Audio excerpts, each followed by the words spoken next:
আসসালামু আলাইকুম ভাই। ওয়ালাইকুম সালাম রহমতুল্লাহি ওয়া বারাকাতুহু। ভালো আছেন ভাই? সকালবেলা দোকান খুলছেন? জি ভাই করলাম। ভাইয়া, জি।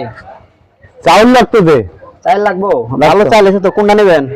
এই চাউলটার দাম কত যেটা গত মাসে খাইলাম? এটা ডলফিন। এটা হ্যাঁ, ডলফিন। গত মাসে তো এটা বিক্রি করছি ভাই 1700 টাকা। জি 1700 করে নিচ্ছিলাম।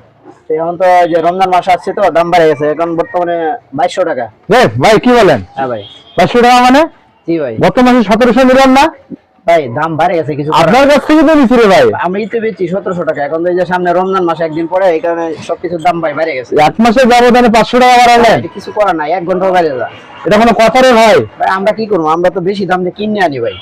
আর এটা কোনো কথা হলো? এই যে সামনে রমজান মাস আর এইসব দোকানদার 11 মাসের ব্যবসা 1 মাসেই করে দেয় শেষ। ঠিক আছে, চাউল লাগবে না ভাইয়া?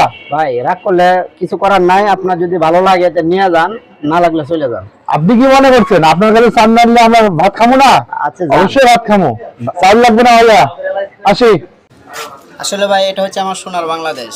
রমজান মাস আসলে শুধু চাইলের দাম না, সব নিত্য পণ্যের দামেই বেড়ে যায়। আসলে এই ভিডিওটা তৈরি করা হয়েছে আপনাদেরকে বোঝানোর জন্য।